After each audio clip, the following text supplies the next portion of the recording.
Welcome and happy Thursday to everyone, and thank you for joining us for another FF6 Worlds Collide community race. I am one of your commentators and hosts tonight, Seto Kaiba. And I'm the other guy, Double Down. I am excited to be here. Seto, how you doing today? I am doing well. I'm excited to see a 1v1 race, something we do not see very often with Worlds Collide. No, it's true, and I love 1v1 races. Really good opportunity to kind of see two high-level players in action and really sink our teeth into what they're doing. So I think it's going to be a lot of fun. Yeah, for sure. One second. It looks like we are having some slight technical difficulties with the stream. Uh, Bear with me 1 second as I get Jex back up.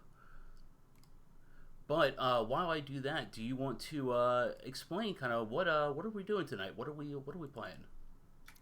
Well, we're keeping it pretty simple and straightforward. We're just doing what we call the standard race seed, um, or what's been referred to lately as the Ultros League seed. So, of course, as many people know, we are starting a new league up this weekend, the Ultros League, and that will be weekly races featuring the flag set you're about to see tonight. So, again, pretty standard look at what Final Fantasy VI Worlds Collide looks like. You can see the objectives right on screen there on our Razor's screens, where they need to find 6 characters and 9 Espers for them to be able to go fight Kefka. There's a skip if they go over either of those objectives by 3, and then the rest of the flags are pretty mundane. So if you've ever watched a standard race of Worlds Collide before, you'll probably be pretty familiar with it. We've made a few changes recently. Some of the stronger abilities are not in. They're starting with a little more gold now, a few tweaks here and there, but this is a really good taste of what this randomizer offers our players. Yeah, for sure. We've been kind of iterating on standard race for pretty much the entire month of May, ever since the battle royale ended. That's been kind of a community focus. Nothing crazy. The biggest change, of course, being that 6-9 in the skip, and that was in our second revision. But other than that, a lot of small things here or there. It looks like things are settled down though now that Ultros is starting, and this should be the flag set for about what the next month and a half or so until the Ultras League is over. Yeah, I mean we've got 3 weeks of preseason, and then we're right into an 8-week season, and then we get a little break. So I don't know if we'll be seeing too many changes to this flag set in the meantime, but I'm sure that doesn't mean that feedback won't still be gathered and looked at. I know the folks who develop are really great at taking a lot of care and attention to community feedback. There's been a lot of surveys going out, a lot of great conversations on our Discord, which of course you can get a link to right on our Twitch channel here. But very responsive developers for this game. So just another one of the things that makes this such a great community. Yeah, for sure. I really feel like everyone's kind of come together the last month or so to really pump out a lot of cool stuff. Both, these updates, there's a lot of great dev work going on behind the scenes for the next revision. You have Double Down here hosting the Ultras League. We have GDQ prep. It's a very exciting time for the Worlds Collide community. As we get underway, and we are seeing a heck of a start with Umaro and Gogo. Yeah, so this is a bit of a controversial one. Seto, I'm curious, do you like to see a start like this, or what are your feelings when you see Gogo, Umaro, and a friend? I've been kind of feeling better about Gogo recently, but I've also been doing the GDQ practice, which is almost the same, but we have starting warp stones, which makes Gogo infinitely more useful to start with. Without that, it makes it a little more difficult. If you don't find warp stones, Gogo's check is almost not worth doing. Umaro's check, you have to go through 2 bosses, and he's Umaro, and Realm, of course, is a very great character. So you only have 4 checks. So you're probably going to run into your 4th character very quickly. But if it's walled behind a Triangle Island or Umaro's, you might be a little sad trying to get through it. Absolutely. It's one of those frustrating potential starts. However, I do think too there's some sort of probably fairly intuitive opening ways we can go. Jex Rock, you see taking one of those paths right now, heading right to the Zone Eater Cave. This collection of characters also offers up an opportunity in Owser's Mansion from Realm, where they can do an early check to get some fixed encounters, get some early XP. So they've got a few different ways to play it, which I think offers up a little bit of opportunity for the racers to show their own individual strategies. We see Falcon hit hitting more shops, while we see Jexrock tangling with those annoying, spiteful green bridge trolls, which I think we've all seen that happen.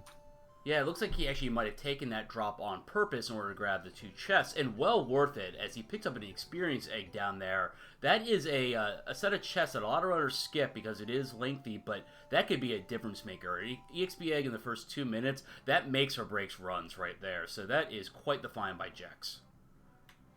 Absolutely.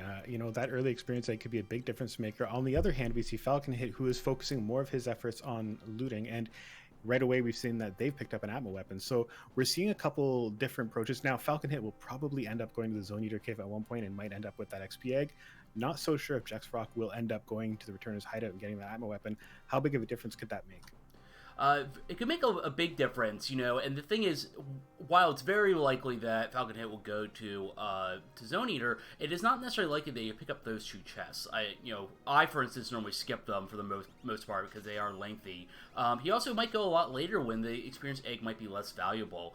And that weapon, while great, really only starts kicking in when you have stuff like Genji gloves or offerings. This little Atmo weapon is, good, but only serviceable come late game. So far, I think the edge definitely is with Jexrock's here. But with only these 3 characters, with only 5 checks available to us that have a potential character, I think we'll see a lot of linearity at the beginning. We're going to see a lot of overlap with our runners, even after they get out of the looting phase. Yeah, absolutely. I'd be curious to see if somebody ends up trying to go to Kefka and Narsh. This is one of those situations where I'm always thinking about game theory, and I know some of our racers are too, of thinking, okay, do I take a slightly less optimal play to do something different from the other racer, hoping that I'm going to find a route that is going to give me an advantage in the long run? Jexrock has lots of time to think about this because he is having a heck of a time with these green trolls. I think that's his 4th drop now. Yeah, and unfortunately, he got a little greedy. He got past the troll we all hate, and he wanted to try to take that other treasure chest, and got hit by that, by the second troll. That makes it definitely rough. That's not a gamble I would have done, but he finally gets by it, gets to the second part of it, but that's going to be a big time loss. That might have been close to 2 minutes, and he doesn't take the safety save as he goes rolling through the collapsing roof area. Little less than optimal movement caused him to miss the first chest, but he luckily recovers and gets the safety hole, and should be able to get through this without any problems.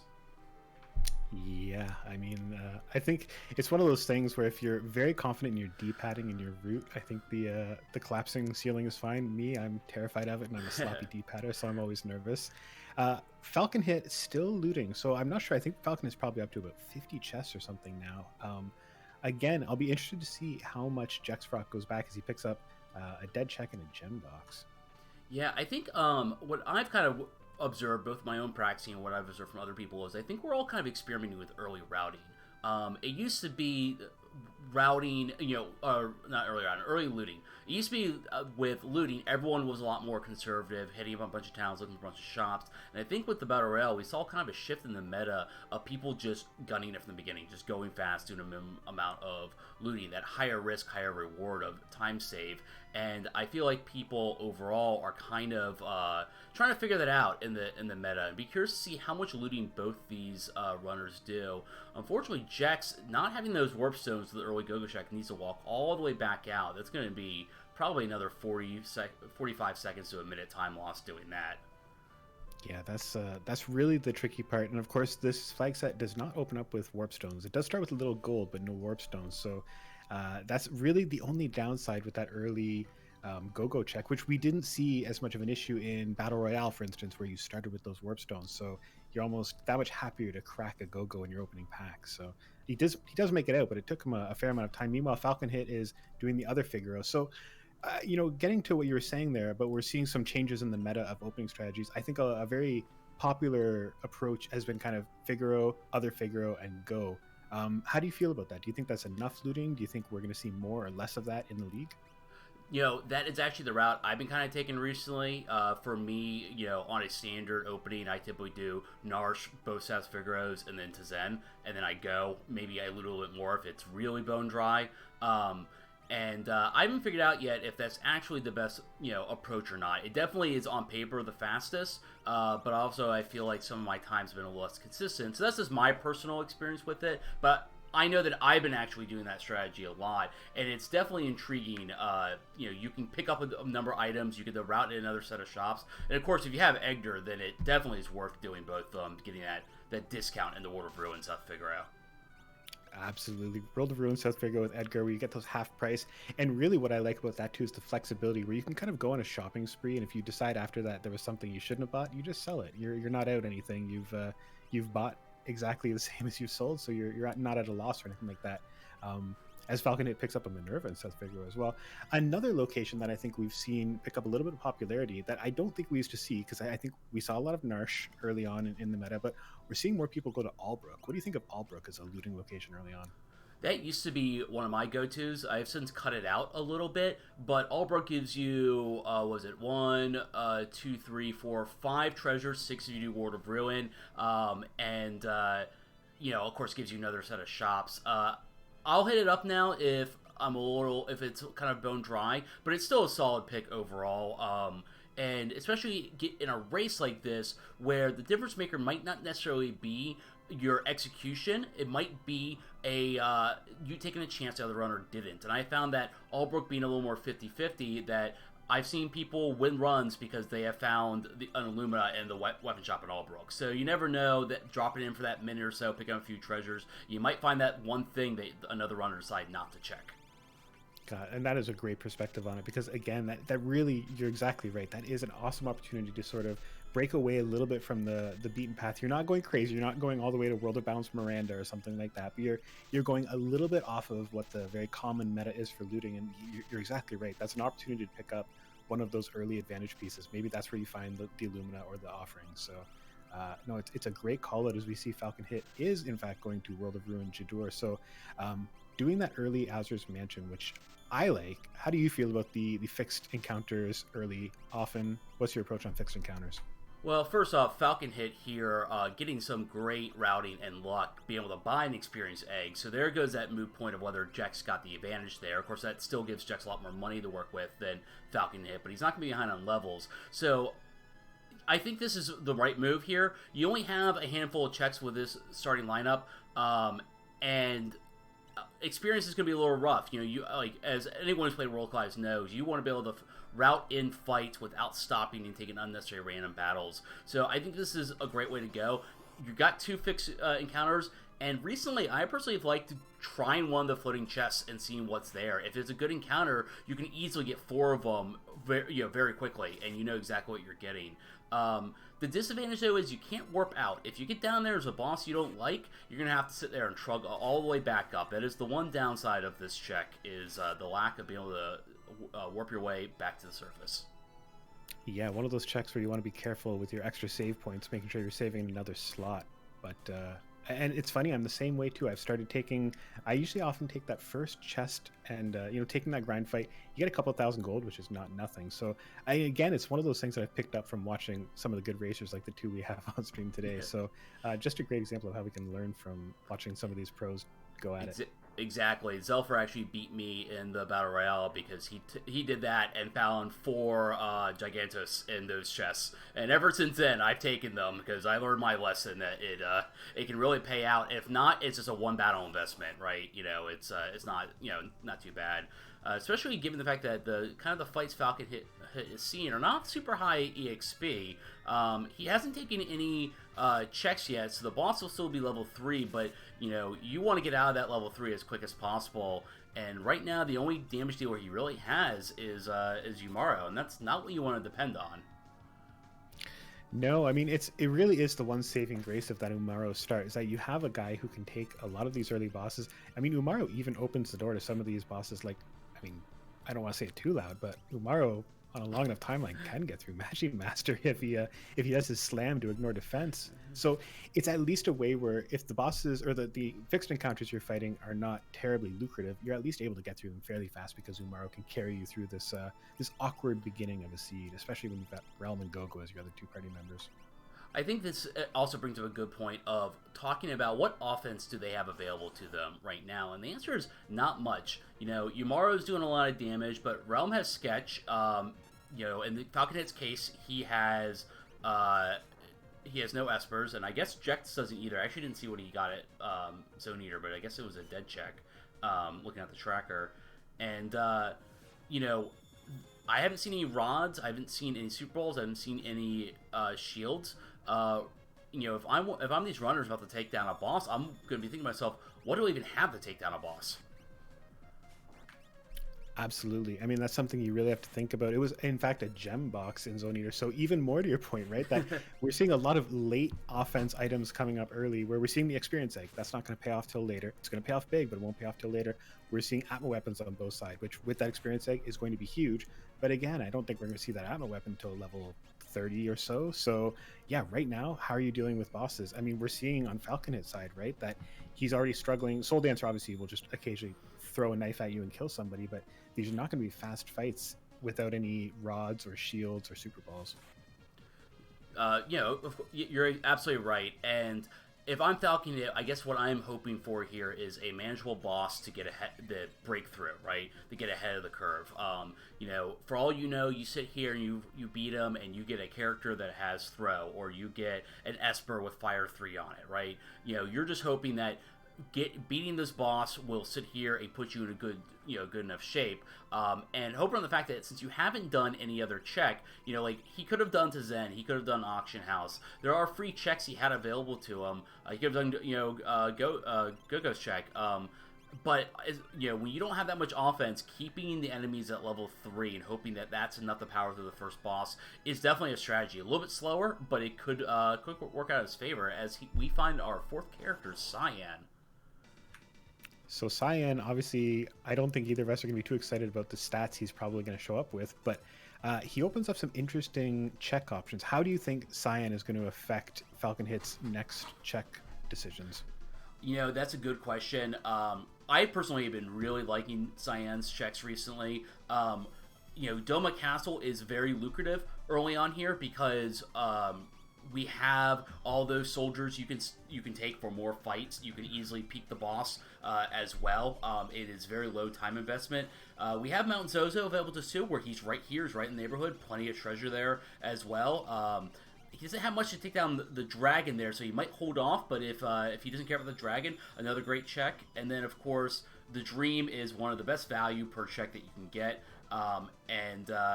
Definitely a lot of good options. I'm very curious to see what he will pick first. And it looks like Jack here ran into our Doomgaze spot, so a little bit bad luck on his part. Yeah, oh man.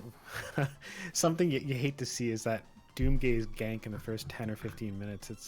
It's never something you're really prepared for or planning for, and it's one of those things where if you've been just sort of moseying around and looting, you might not have even saved, and that could be a 15-minute loss if that's the case. Luckily, I think Jexrock is saved, at least since he's gone to the Zone Eater cave, but still, this is not a very timely send your behemoth. No, and it's definitely, you definitely want to do safety saves for, you know, any of our newer runners in World of Ruin. It's a risk whenever you fly anywhere because you might run into a very tough boss at Doomgaze, but it is slow to save every time you get on the airship. So being strategic and knowing when it's worth, you know, saving and when it's not, knowing how to strafe in the airship are all good skills to have in order to reduce the odds of this happening. And I did not catch a skill on that Cyan. I unfortunately was looking at Jex's screen. He is a rage user, and now I'm trying to think if we've seen any interesting rages so far. I saw some cats in Jador, but I don't think they were stray cats. I think they were maybe a tamer variant of cat, or maybe they were birds, and I just don't know my animals. But I guess we'll see on the rage list what options you have. Rage, honestly, or obviously another ability that can have some pretty good early value. What are you looking for in a rage list right now? You know, I feel like rages, your knowledge of rages really can make or break you as a runner. It's something that I know I'm a little bit weak with because there are 253 rages, I believe, in the game. It's a lot. You know, you ideally would love to see Stray Cat. You would love to see anything that, like, Retainer that has shock. You know, but at this point, even anything like Aspic that has Bolt 3, right, can all be valuable. It's just a matter of knowing what they are, you know, and whether or not Falcon Hit has that knowledge. I think all of us know, you know, the top 5 or 6 or so, but if you don't see those, there are some hidden gems you can use, especially when offense is kind of this low. And be curious to see if, you know, he gets creative with his rages. Yeah, you're right. I mean, there's some utility players in there as well. I mean, I've been guilty of cracking out the magic urn once in a while when I've been desperate for healing. So sometimes, desperate times call for desperate measures.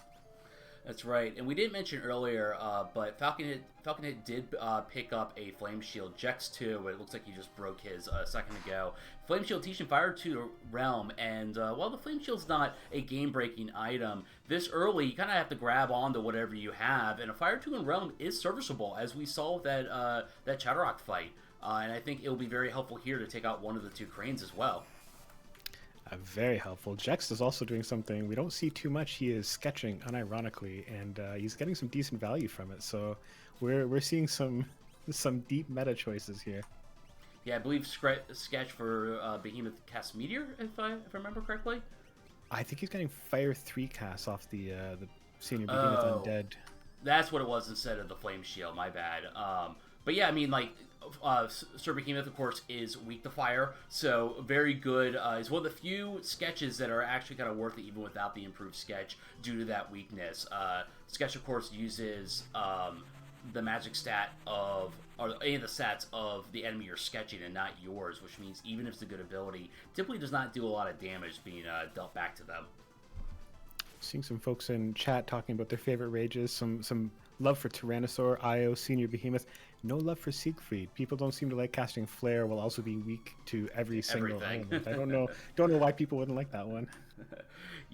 Sometimes you have to kind of use what you got. I've used Siegfried before for early game. Pivoting out of that as soon as I can, of course.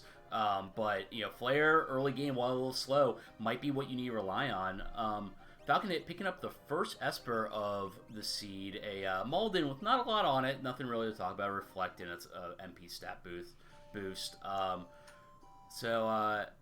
At this point, Jex is heading to Jador. We've already seen that play out, and his levels are a lot higher. So it'd be kind of curious to see how quickly he runs through Chatterrock here. Yeah, and unfortunate for him that it was a dead check in Doomgaze as well. Just Flame Shield, unfortunately, which, I mean, not the worst thing. You'd certainly prefer that to, Marvel's shoes, but still, it's got to be a little tough. I mean, I think there was maybe a decision point there, depending on where he's saved. When you run into that Doomgaze, do you take the fight? Do you try to beat Senior Behemoth, or do you reset out? And I'm wondering with that Flame Shield, whether he's happy with the choice or not. Yeah, I mean, I personally would have reset out. It's a lengthy fight early on, but again, you're hoping in a one-on-one race that maybe you do something that gives you an edge over your opponent. And if he had found an Esper with Fire 3 or Merchant or something like that, that could have really changed things around a lot more. It's maybe not a move I would have made, but I completely acknowledge the advantages it could give, kind of powering through that fight, and he got through it and everything. So. Puts him at a lot higher level, at the very least gets him some good experience. Yep, and I mean, the Flame Shield's not nothing. It does open up some options later on. Now, on the Falconet side, of course, as you predicted, he is going right into Science Dream, which is a very popular series of checks in the community. One thing that we don't often see in races, but in a seed like this maybe comes up here. Do you think we're going to see any grinding in the Magitek section? That has been something that's popped up recently. I wasn't even aware that was a possibility until a few weeks ago. I forget, someone's been doing it recently. I don't think it was Drew who's been doing it consistently, but there was some streamer that has been using that more consistently. At this point, with how your abilities are, it's not a bad option doing it this early. Get a few more levels, especially, you don't want to necessarily get locked into... to a bad boss here. Getting those extra levels could be helpful. So I would probably do it, honestly. Especially getting that Fire 3 there. Yeah, I mean, it's one of those things where, especially if you have a party that you're just not really finding a purpose for early, and I think Falconet, I believe, has experience eggs as well, so certainly any grind time spent is not time wasted. Yeah, very much so. I agree. We'll see if he does it. I did not see the Esper. I was taking a sip of water, or the check. I was taking a sip of water. Was that a character or an Esper jumping across the train? It was an Esper jumping across the train, and it was a stray that got picked up at the stooge position. So that is something important to point out, something that I've seen pop up a few times in Discord the last few weeks, which is there are checks here that are guaranteed not to be dead in the game. And the second check in Cyan's Dream, the one you actually get for killing the Rexol boss bot, has to be a character or an Esper. So when you see a non-character jump on that train, you know you're getting an Esper out of this. So it's a good knowledge to have. Other ones include Magitek 3, Fanatics Tower, and checks 1 and 3 of Floating Continent, all of which cannot be dead. So when you're trying to route to figure out where to go, that knowledge is very useful to have. Yeah, that's a great call out, and I think one of those sort of nuanced bits of information that really can be a difference maker when you're planning. Especially, I find that's handy near the end of a seed where you're maybe an Esper or two away from go mode. Knowing your options that are all but guaranteed to give you what you need can really save you 5, 10, 15 minutes off your final time. Yeah, and when you're trying to get those last pair of Magilites, you want every little bit of information possible. You want to be doing checks that let you peek. You want to be pulling back knowledge of checks you might have skipped out on, and of course knowing that you can't get a dead check, all of which are important information our runners will be processing, especially as you're trying to get that last little bit later in the seed. And we do, in fact, see Falcon Hit getting in the Magitek armor and taking some grind fights here. Not terribly lucrative fights, unfortunately, with the looked like some peepers or something like that. So, but still, not a bad idea, especially with Umaro, who's just going to spam things like Firebeam. Now, you mentioned peeking checks. What do you mean by checks that we can peek? What is that on the screen? Is that a graphical glitch there? Yeah, when you grind fights with a full party of Magitek, sometimes you get some extra Magitek armor on the other side. It's a fun little bonus to keep things fresh. That is funny. I'm sorry, repeat the question. I was a little distracted by the fifth Magitek there. What do you mean? 6 Magitechs on a screen at one time? That's not a normal thing for you, Setup? Come on. You've got to roll with the punches, sir. No, so you mentioned checks that you can peek. So for our newcomers to the community, what do you mean when you say it's a check that you can peek? Sure. So we do have some checks that you can see or get a clue about the reward before you actually finish the check. For example, with Phantom Train, you can go and get the reward right at the beginning, and you don't have to go, you still have to go complete the train, but you can get it at the beginning, which means you can save beforehand, go in, see what the reward is, and if you don't like it, you can just reset and go somewhere else. Some checks are more peekable than others. As you saw with Cyan's Dream, you have to at least kill the first boss before you get an idea of what you're getting. So it's still kind of an investment. Resetting out isn't as useful. And sometimes it's just more of a general clue you're kind of get when you for some of these people checks, like Zenith Thief, for instance, won't tell you exactly what you're getting, but you'll know if it's an Esper or not an Esper. Now, Falcon Hit has peaked a very scary boss. Jexrock also peaking in a different fashion. Jexrock did go to the auction house and see that there are glowing stones available, so it does look like the auction house is on Jexrock's radar. But Falcon Hit dealing with Doom. Is this a problem for Falcon Hit at this point? I don't think so. The Fire 3s are going to rip right through it. Its bigger problem is going to be the second phase. Once you see the message that Doom's aura is shaking, Doom is going to gain the image status and reflect. And therefore, those Fire 3s aren't going to work anymore at that point. And I'm curious to see what he's going to be doing after that. We have Umaro, and if he doesn't have anything to break, it might take him a little bit to kind of whittle down his HP. Even those fights he queued up with Realm are going to fall victim to the image status here, as we just see with that miss. Meanwhile, Jex wanted to comment on his auction house check there. Very smart play on his part. Checking the auction house to see whether there's Espers or not is such a small time investment if you're already doing Realms check, but that gives you knowledge later. If you're looking for Esper 8 and 9, now he knows for sure that auction house is in play, whereas Falcon Hit does not have that knowledge. So a good example of peeking.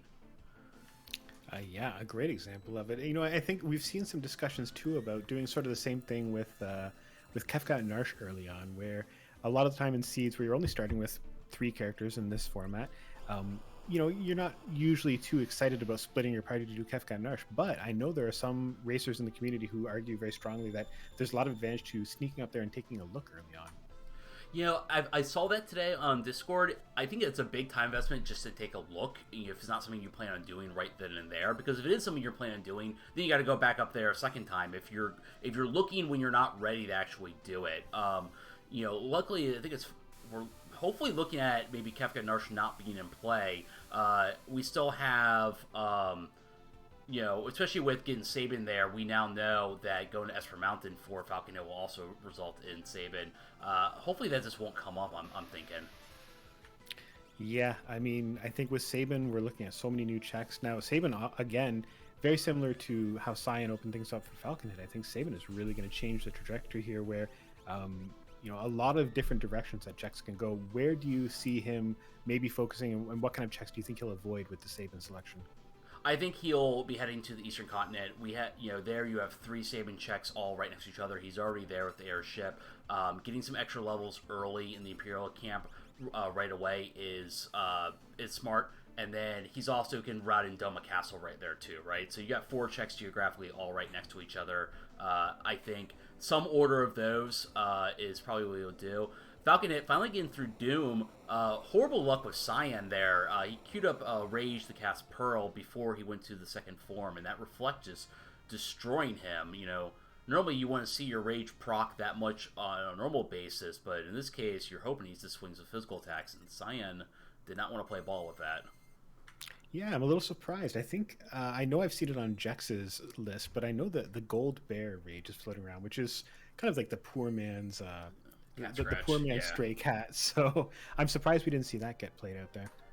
Yeah, again, it could just come down to that Rage knowledge. Not to disparage Falcon hit, but there's a lot of rages, and not everyone knows all of them, and that just might not be something he's picked up on. Finds a great Esper there with that Magic +1 and Fire 3. That is a good pickup. One interesting thing to point out here is Jack's getting a little bad luck. He's at the 30-minute mark, and he has not found a single Esper at the moment. He's ahead one character. He has all these Sabin checks, but unfortunately, still no magic for him. Yeah, a lot of potential stat boosts missing, depending on how strongly you feel about stat boost. That's and especially now with Falcon Hit having a Magic Power Esper, that's going to really change things for Falcon Hit. With Jexrock, I'm curious. Yeah, I'm curious what's going to happen, and do you think this is going to make him more likely to end up with the character skip? Potentially, we'll kind of see what we have here. At the 30-minute mark, having your 6, potentially get your 6th character, but no Espers, definitely increase the odds of that. And you got to wonder at that point whether or not you start shooting for it. If you find character 7 and 8 at a check, especially if people will check, do you go for it? One important thing to point out here, though, is Jexrock getting very lucky and running into the Stray Cat enemy, which then will give him the Stray Cat Rage, which is one of the best rages, has plenty of combo potential with certain items and relics, so that is quite a good find, a fortunate find for Jexrock there, that, Falcon Hit might not even run into this seed. Oh, that is so exciting to end up when you've got the rage user and you encounter the stray cat. And I mean, Jexrock, I'm assuming will be hitting that rage very, very quickly. Falcon Hit, meanwhile, is going up the Narsh path. So presumably we're going to see Falcon Hit do Umaro and the Tritalk check. Do you think Falcon Hit at this stage in the game is going to take the dragon? I think so. I don't think you go up to this check this early when you have Esper Mountain and Mount Zozo if you're not taking the dragon. It's quite a long check. Yeah, you're gonna get hopefully a Magitek from Tritalk, and then maybe something from Umaro. But if you're not doing the dragon, I would hold off normally later when you have quicker checks. But I think he has pretty good offense. He has a Fire 3. He wants to teach people. He has a Magic +1. Taking a dragon now is completely feasible, and he gets his 50 MP, which is very useful as well. So, yep, it looks like he is fighting a blue dragon, which is going to be massive with the experience egg as well. I mean, I think that experience egg is a really, really big incentive to trying to get a dragon fight in early. Exactly. He can be a little frustrating with some of those aqua rakes, but Fire 3 is going to tear right through him. I don't think he's going to have any problems here. Should be done hopefully in another turn or two. And I think what's interesting here is Falcon Hit's still not going to Esper Mountain, which means we're going to see a divergence. Saban has so many checks that even if he goes to Esper Mountain a little bit later, he might not go through all the checks that Jack's going right now. And that divergence could make or break one of our runners, depending on how many Espers, how many dead checks, how many characters they kind of find as they try different locations. Absolutely. I think the chance, especially if Umaro Cave reveals another character, I don't think we've had a chance to peek it yet. Meanwhile, Jexfrock is picking up yet another fine A tier or S tier Rage and Luridan, which will do a superior version of Flare. But no, I think you're exactly right with Falcon Hit, that I think the routes are going to diverge further. And if he does find something like Terra or Celeste in Umaro's Cave, I think we could see this go in a very different direction. I don't know. Right now, it's looking difficult to see how Jex is going to catch up. I mean, if anybody can, Jex can, but it's interesting to see how far ahead Falcon has gotten between the experience, then leveraging that experience egg boost off of that dragon, and getting a really, really fortunate offering of Espers early. How do you see Jex Frock's path to catch up here? You know, unfortunately, he got a little unlucky with that Imperial Camp being dead. That's not what you want to see when you're behind on, it looks like 3 checks at the moment. And not the disparage Jex, but you're really seeing that time investment on that Sir Behemoth fight kind of come back here. Being down by 3, you're hoping for some good luck and you're hoping for some Hail Marys. At this point, you're hoping that maybe your opponent gets gated somewhere that you're not. Getting that Saban early could be a difference maker here, as Falcon Hit only has, after this, I guess, Kefka at Narsh and one other sign check before he has to go to Esper Mountain. So Jet's advantage right now is that if you're gated through Saban, he has made a lot more progress going through Saban's checks than Falcon Hit has. And that's going to be kind of his saving grace here.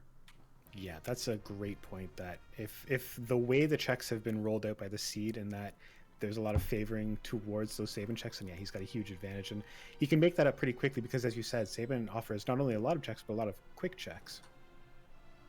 Exactly, and then of course, what checks our runners do first will also matter. If Falcon decides he's going to do Collapsing House or Mount Colts before Imperial Camp, he might go through Saban's checks faster or slower.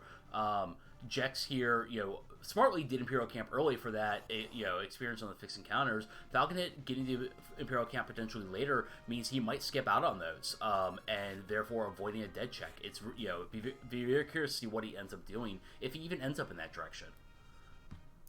Yeah, I mean, I'll be very curious to see what path he goes. I'm also noticing that Falcon Hit is aggressively grabbing monsters in a box. Now, I have to assume that's part of the Atma weapon play. Obviously, Experience Egg plus Atma weapon plus offering equals pretty quickly dead Kefka. So I'll be interested to see if Falcon Hit is going to take monster in a boxes into consideration with his routing and try to favor other checks that might get him close or going right by a monster in a box. I think that's a great point that I didn't necessarily pick up on, him kind of aggressively going for those. I've said it before on commentary and for our newer runners out there. One thing our runners are doing now that we're at the 30-minute mark is they're thinking to the end game. They're trying to figure out, what options do I have for each character? What builds can I do offensively and defensively? What do I have to beat Kefka? And while that weapon isn't a factor right now due to levels, it's going to be very shortly. And so you have a lot of options with that weapon. You have cat scratches, you have Genji gloves, you have offerings. You're trying to sit there and think, what can I do to maximize this weapon's potential, and what else do I have available to me to have a good offensive build with certain characters. Especially having Umaro here, I'm sure that's going through Falcon in his head, is that he's trying to think beyond just the immediate future. Yeah, never too early to start thinking about the final Kefka loadout. And luckily, I think both of our racers already have some pretty early indications of where they can go. Especially, again, Falcon Hit, picking up that Magic Power +1 Esper. Realm is now absolutely fine. I don't think you need to worry about too much else with Realm, where she can just take her Fire 3 and go with that, especially with Magic Power +1 and some earrings. The Rage is not always something you want to take right to the end, but when you've got things like Stray Cat, I think the equation is a little different, and obviously Gogo is a great support. So really, Falcon Hit, if they can replace Umaro with somebody a little less stupid, then I think some great options there as well. So Falconet looking very good for the final Kefka approach. In terms of Jex, now where do you see Jex's offense going? Same route, same lines, or do you think Jex has some different options? It's interesting here because I think that both our runners have a piece. Because I mind that cat scratch, and we know how good cat scratch can potentially be. But Jex doesn't have anything yet to take advantage of that cat scratch. He doesn't have a top tier weapon that would really benefit from the Four Drones multiplayer, whereas Falconet does in that Atma weapon. It is very possible Falconet goes to Imperial Camp at some point and gets that stray cat, but I severely doubt Jex will end up back at Returners to pick up that Atma weapon. And even Falconet does go there. There's no guarantee he gets the stray cat, fix and counter as well. So I'm really curious to see how that shakes out with both runners, because it's as a viewer slightly frustrating to see two halves separated here. That both people have half the solution. That's right. Maybe if they can stop this competition and team up, they can get down Kefka that much faster. I never really thought of that before. Kefka has been pitting us against each other here, and we fell victim to it. We should have thought about that and band together as a community to take him down as quick as possible. Well, fortunately, we've seen some of the scary bosses that we might encounter later on out of the way. So Doomgaze is gone. I guess that might be the only scary one we've seen. It's actually been pretty tame for bosses otherwise. We've seen Doom also, who, of the late game bosses in Kefka's Tower, he's probably the easiest, but he's still nothing to sneeze at. We'll see Jex do Doom in a little bit, but I would imagine he would have not a lot of problems with that as well. But yeah, there are still plenty of bosses that can throw a wrench here, and you're hoping that you run into them soon, and you're not running into them in the tower, because that's not when you want to see a Magic Master or a Goddess. No, and in fact, we were talking to our racers a little bit before the race started. We were kind of feeling out what bosses they were most afraid of to see, especially in that Guardian spot in Kefka's Tower. I don't know about you, Seto, but for me, the most nerve-wracking part of Kefka's Tower is when you've made that 5-minute walk from the last save point and you go up to the Guardian fight, and that's sort of the make-or-break moment where if you wipe there, it all goes horribly wrong. We did ask our racers earlier what boss they don't want to see there. Falconet definitely not want to see the spicy chicken, Mr. Poltergeist. Jex Rock was more worried about Magic Master. So those are still both in the deck, so we could still see either of those nightmare scenarios come true for our racers. You're absolutely right. And it is nerve-wracking, especially if you took that dragon, because if you got something good from that dragon and you wipe, you have to redo that fight as well. Really, everything after that point is rather scary, because the advantage of the Guardian spot is you probably have your strongest team there, whereas one of the branching paths, if you have a team that just cannot get by with our boss, that's there, you're in for a world of hurt as well. So we'll talk more about that when we get there, but that final little push is probably the scariest part of the game. If you get not even hard bosses, sometimes it's just the wrong boss with the wrong party at the wrong time, and persevering through that is what really makes a great runner. Yeah, finding creative ways to use the skills and abilities you have. Sometimes you have to dig deep, but it's one of those things where I think we really see resourcefulness come to the forefront, where if a runner has that heads up play and remembers that, oh right, I've got Berserk to take care of this Magic Master, or oh right, I can Berserk my Yeti to get double damage off the Magic Master. But finding all the creative ways that the Worlds Collide randomizer really gives you, right? Just using all the tools available and finding creative ways. And we're still seeing new creative ways by runners all the time in finding ways to conquer these challenges. That's, I think, what drove me to Worlds Collide, and not to speak for everyone, but I've talked to a number of people, and I think what drove them to it is the rewarding of knowledge that Final Fantasy VI has some wacky mechanics. A lot of times you don't even see some of them in a casual playthrough due to more powerful options available to you. But having that knowledge of how certain bosses work, knowing what rages are, knowing how certain weapons interact with certain relics and everything, is very rewarding. You never know when you need to break out a berserk on your only fixed size user, because that user's Gal, who doesn't have a normal fight command, right? You never know when you have to kind of do something wacky and weird in order to get by a certain area, and it really, really rewards a whole wide berth of knowledge, and I don't know, it's what drove me to this game. Berserk on fixed dice Gao. That is next level, Seto. I'm writing that one down. That's a great one to keep in mind. As we see Jexfrock now facing the doom that Falcon Hit has gotten through earlier. Jexfrock, I think, is probably pretty well equipped to get through this. So I think we've talked a bit about it before. Falcon Hit, I think we're probably comfortable. I suspect you agree that Falcon Hit is in the lead right now. He's got, you know, 10 of his objective requirements out of the 15 he needs to Jexfrock's 8. He's taken on a couple extra dragons, so he's got a big experience lead. How big is the lead, if there is one? And how can Jexfrock claw that back now? Yeah, it's going to be a little hard, I think, for Jexfrock. Like I said before, it really came down to the Sabin check. Falcon Hit kind of put him off to a little bit later. Kind of messes with him a little bit. Because if he starts going through these Sabin checks, he only needs 3 more Espers, but it's very possible that he might not find them. We know that Imperial Camp and Barren Falls both don't have a character. I think what really is going to save Jex here is how quickly he can find his 6th character compared to Falcon Hit. We don't know where they are yet. We've seen the same characters for everyone. And also, Jex just has to keep playing as good as he can. You never know when a bad boss in KT or Final Kefka really bites someone in the butt. You don't want to hope that your path of victory results in your opponent making a mistake, but that's why you have to keep always playing, keep pushing forward. Yeah, I mean, and we've definitely seen some crazy comeback stories in this before, so I'm really excited to see this one. I think it could still be a real nail biter. Now, Falcon Hit has immediately put Sabin in his party, which I don't think is going to surprise anybody that Umaro has gotten replaced. Also has thrown that Atma weapon and the experience egg right on him. What do we think that's going to do to his offense? Yeah, I think it's going to go crazy. Taking the EXP egg off Realm is an interesting call here. She's already 35, which is really ridiculous for this time. But a general good strategy is making one person beefy instead of making an even party. Typically results in more consistent at the end game. But seeing that Atma weapon, seeing someone who can equip the Atma weapon, you want levels. Atma weapon's formula is based off your level count and HP percentage, and so the more levels you can get on that Sabin, the more powerful he's going to get.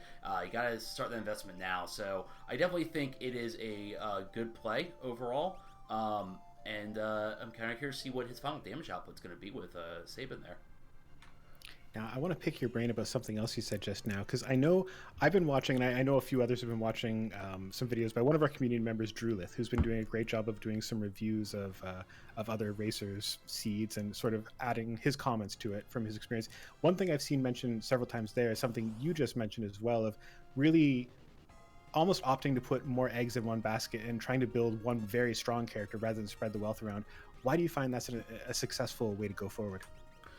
In the end, especially if you have anything that is multi-hit, the more damage you can do times by multi-hit is just going to do more damage. Between Horns and Offerings and Genji Gloves, that's definitely a possibility.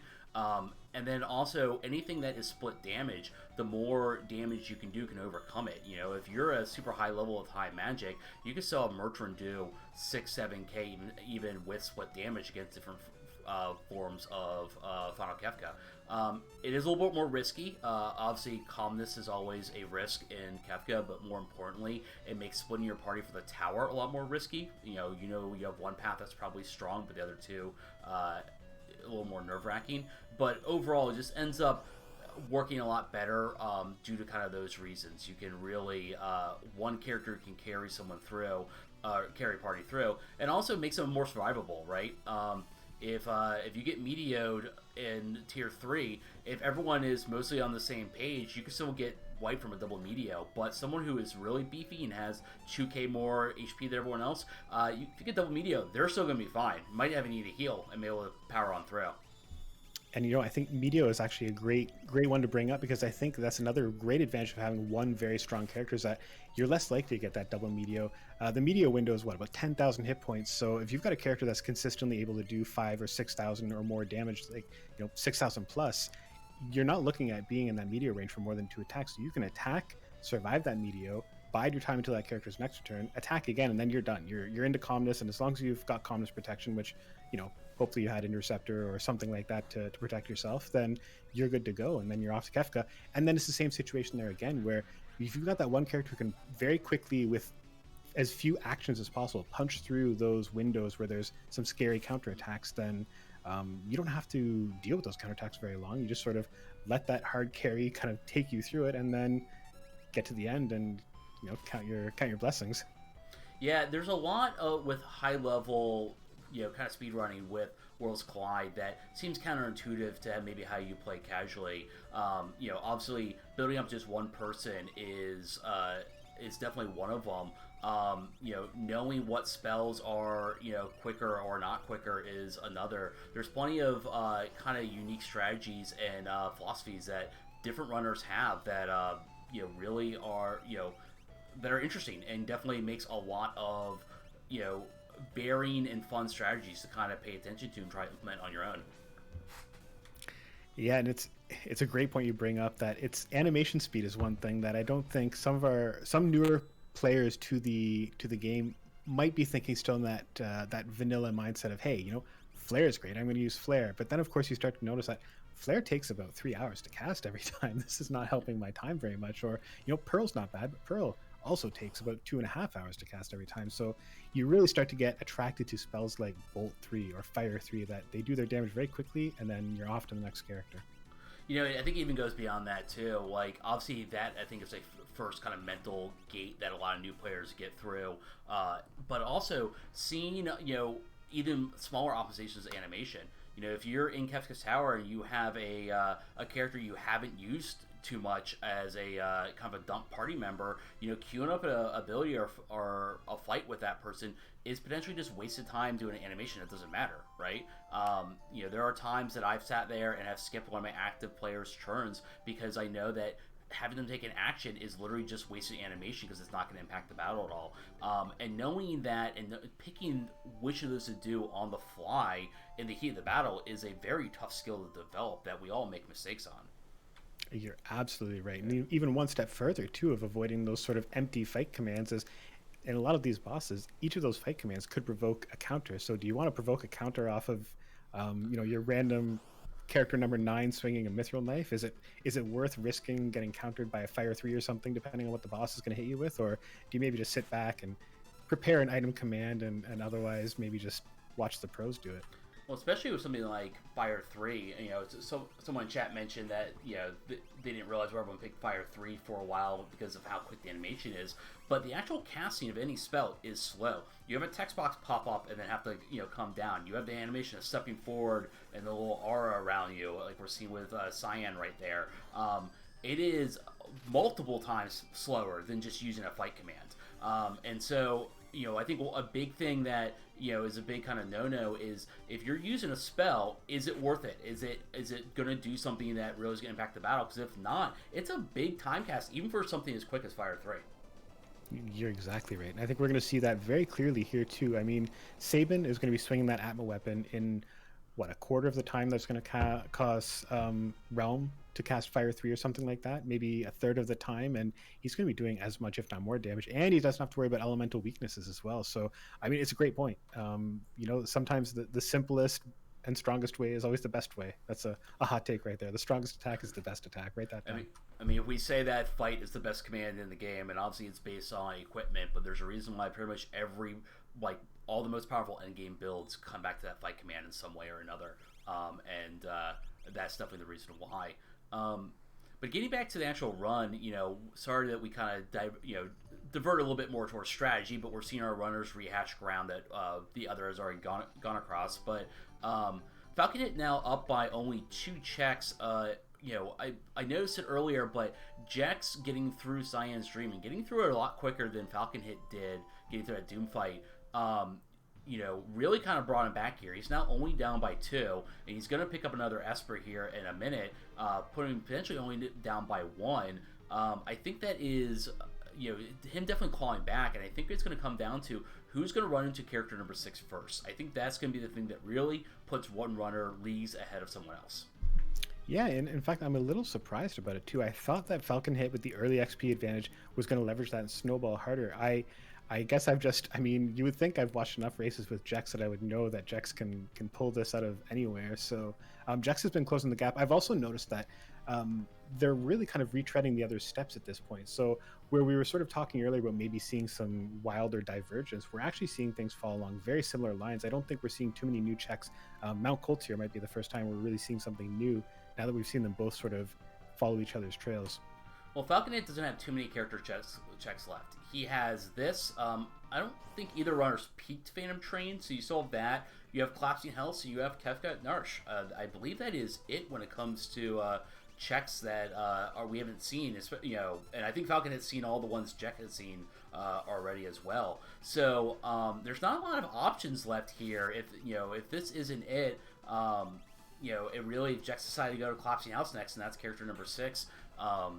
That can put him back in this instantly. We might even be gated here. With this few checks coming in, character 6 might only be in one place. It'd be kind of curious to see where this ends up. Yeah, I'm actually curious too. Maybe we can ask them later on. I'm curious why we haven't seen Collapsing House warrant a visit, especially because Falconet earlier, as he's picking up Lock now, which will at least give him some more options. I think we've seen them both pick up the ammo weapons, so obviously there's some interest in getting offerings. Collapsing House has a couple of monsters in a box there that you can check as well, and it's a pretty quick check. So I'm surprised we haven't seen people go down there, do the house. Unless, do you think that they're waiting so that they can do that and also potentially pick up their last Esper at the Send Thief at the same time? That's what I was thinking. I normally am a little too impatient and will do it a lot earlier than that. But, we're seeing Jet go there right now. But if you're Falcon hit, you sit there, you get Esper 8 and 9 into Zen, you're physically right at Kefka's Tower. You can bolt right there, immediately, right?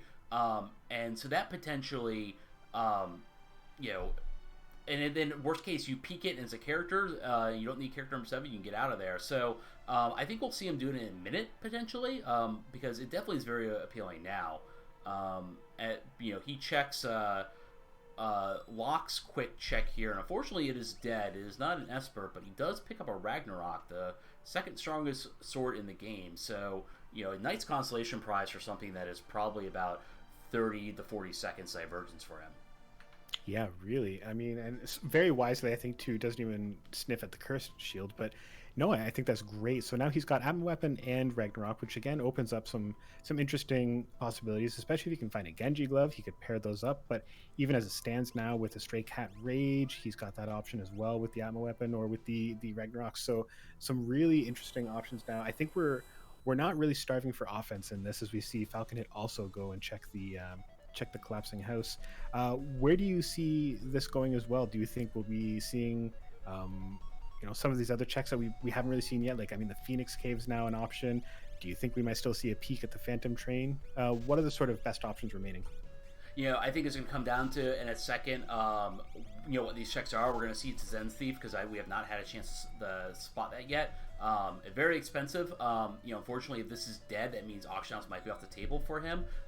He unfortunately receives another Ragnarok, the sword, and not the Esper. Sometimes confusing, but unfortunately, it is dead. If I was him, I'd be looking at Tunnel Armor here. It is a quick check to run through there and get, and you get a free heal before the fight, assuming that you're not getting an Esper here. But if not, Auction House is available, and worst case, Phoenix Cave. It's slow, but it is something. Phantom Train is something that I like, because being able to peek it, when you only need a single Magicite and not a character, anything even a little bit slower that you can peek, that information more than makes up for the slowness of the check, in my opinion. Completely agree, and I think that's one thing that we're going to see. I think that's an advantage Jax can leverage, knowing fully that there is an Esper, at least one Esper, waiting at the Auction House. I think he's done that sort of advanced intel, and he's going to potentially benefit from that. Now, both racers have grabbed the Ragnarok here, and on Falcon's side especially, I don't think we saw that there was another option to equip it anywhere. At that point, would you have considered resetting out, since he had not done the Collapsing House yet, so that you could save your money for potentially the Auction House or for buying other stuff? He didn't save before he walked into Zen, it looked like. I don't know when he last saved, so it might well have not been an option for him to be able to reset out. Not a lot of people save before they do the Collapsing House check, for the most part. though there is advantages of it, if you spot a character when you don't need it, it's worth resetting out. But yeah, I that could be the reason why, because I think it is smart to to reset out if save your 40k, because auction house can potentially be quick. It also can suck too. Yeah, I mean, I've bought far more imp robots in my life than I've ever wanted to. I'm sure you have as well. I just see the other day where I bought it out and then got 6 imp robots in a row trying to get the one Esper there. And once you buy out the Ward of Ruin auction house, there's a 50-50 chance between an imp robot and the remaining Espers. So that is unfortunate luck. And I know a lot of people don't like auction house for that reason. It might statistically, from a time perspective, when you average it out, be a pretty decent check. But everyone hates the feeling of being stuck there forever. And that could be enough to get people to not want to do it.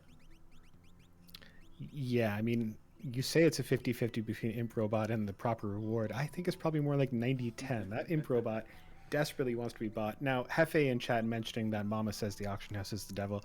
I'm not sure if I've seen Hefe's mom running any of these seeds, but it sounds like she's got a pretty good feel for the strategy here. I think maybe next time we should try to get her on commentary, because if she is that wealth of knowledge, like I feel like maybe she could bring a lot to our weekly community races here. So Hefe, if that's something you can work out, let us know. We could try to coordinate something. Yeah, call your mom, Hefe. Be a good son. As we see Falcon reforming the party. So, I think we've seen Falcon now so close, one Esper away, and then he's in go mode. And look at those levels. When you're sitting almost in go mode with levels 37 to the mid 40s, I think you're probably feeling pretty comfortable at the 57-minute mark. Oh yeah, absolutely. With standard rates, if you get into KT at the hour mark, you have a pretty decent pace. Obviously, getting in before then is great, but if you're getting in at the hour mark and you're at those levels, you know that you're going to breeze through it and you're probably not going to have any problems. And at the very least, your fight should go a lot quicker than if your opponent didn't get an experience A, as an example. So I would be feeling great if I was him. I would not feel stressed or pressured at all, because things are looking up, right? One of the things I always say about Worlds Collide when it comes to endgame offense is it sucks when you have to depend on one thing. The best situation you have for offense, the most fun in my opinion, is when you have more than enough tools and you're trying to figure out the most optimal combination of them. Not, what is the one thing I can do to rely on. And you see that with Falcon here. Him, deciding to get rid of Go-Go in favor of Locke because he needed someone to use that second Ragnarok, right? Finding what combination of equipment you have that maximizes your damage at the end is and doing that on the fly is really, really fun in my opinion. I agree. It's really nice too. And again, this kind of gets back to what you were talking about earlier too, where, rewarding that resourcefulness of understanding what your options are, what different approaches you can take and how you can take the tools you have and make them fit the situation you're in. Every single seed, this is a hot take, every seed is very different. And every seed, the answer to every seed is a little bit different. And finding that perfect answer, I think, is one of the most satisfying parts of this game. And Falconit, I think, has found the answer on this one. He's in go mode. He's got a huge level advantage. He is going to be making a beeline for Kefka's Tower here. And I'm wondering now what Jex can do to get back into this one. Jex has played a great seed here too, but things have just really fallen right for Falconit. And I'm curious. We've seen it again. We've seen it before from Jex pull these out. So he can do it. I'm just curious how he's going to do it if he can. I don't know. I mean, Falconit stopping for this dragon here will help Jex out a bit. Hopefully he might be able to get another Esper during this time he fights the Opera House Dragon. A move that I maybe wouldn't make with how high levels are, unless he's trying to get some magic on lock there at the end. He's in a good situation. He doesn't need another dragon here. But I could be proven wrong if he pulls out an offering or something crazy like that. But yeah, if I'm Jack, I guess there's not a lot you can do if you're Jack. Like, he does not know how far ahead Falcon is. Our runners don't know each other's progress or anything like that. They just know that he just knows Falcon's still running. You're kind of hoping that maybe he gets walled somewhere, right? You're hoping that there's a Magic Master on one of the paths and you don't have Berserk and you have elemental damage, right? At that point, you just gotta sit here and structure your party for KT be able to handle kind of any situation and hope that the situation your opponent couldn't handle. Yeah, and I mean, that's again looking to make sure that you have all those options, and that's I think why I'm not counting Jex out, because I think we've seen that before where Jex has found those creative ways to sort of make some suboptimal characters or stats or levels and make them work just fine. So yeah, I mean, I still think it's anybody's race. As Falcon Hit does come up a little empty, only picks up a Genji helmet, but I think you might have been right too that I think this is maybe a last chance to grab a couple more spells, make sure everybody knows what they need, and hey, if you can pick up an offering or a Genji glove in the process, so be it. This might be a little pressure Falcon's feeling from having more weapons than he can actually use right now. Yeah, one thing that we kind of mentioned earlier, and it's not the kind of dunk on him or anything, but I think one of the things that really makes gonna make the difference here was that senior behemoth fight. Obviously, bad luck that Jack ran into it, but one thing that I think a lot of runners don't quite realize is knowing when to bail out of something, a boss, a check. Knowing when to hit that reset button is very, very important instead of trying to power through something that, even if you can power through, might be a big time loss. It is something that is so obvious in hindsight once the seed is done, but we've all made that mistake when actually going through some of these boss fights, and I think that really separates good runners from the great runners, is knowing exactly when to cut your losses. It's the old War Games quote, right? The only winning move is not to play. And I think even a step further, identifying that with boss fights is a big step. Identifying that with fixed or random encounters is another one as well. So sometimes you run into those fights where, is it going to be worth the risk and or the time? Because sometimes it's not even so much time. So say like you're fighting Fortises or Inox or something, right? Where are you willing to take a risk that you might get muddled or somehow otherwise screwed up? Are you willing to spend the resources, right? If you're going to get a boss who's going to maybe zombify you or something, do you want to be risking spending revivifies on that? So really, I think for our racers, when they're learning the nuances of exactly when to run, when to reset out, I think that's really a big game changer for race performance. Yeah, absolutely. And, my apologies to chat if it sounds like we're talking more about general strategy and less of the actual race, but, there was a conversation in Discord really shortly before the community race of a new player asking for resources, and a 1v1 race is a great time to talk about that, because there's, not as much crazy four-way action going on. One thing I wanted to point out that with we saw kind of Falcon here, and not necessarily a criticism on him, but something that a lot of people don't think about is one of the biggest time wasters, the biggest in my opinion, is menu time. Especially when you get close to the end, where you're going into KT, you're going into the final Kefka, and you're going around, you're moving Magitek around to get the most optimal spells on everyone. It is one of the biggest time sinks, and knowing when you should spend little time in menus is extremely important. And being able to recognize that on the fly is a skill that only gets better with more and more practice, more and more experience. And something that is it's such a slippery slope. It is so easy to spend just a little bit more time in the menus, chasing just a little bit more of a perfect setup, or micromanaging those espers a little bit more. It's such a fine art to sort of learn to just let go. And you know what?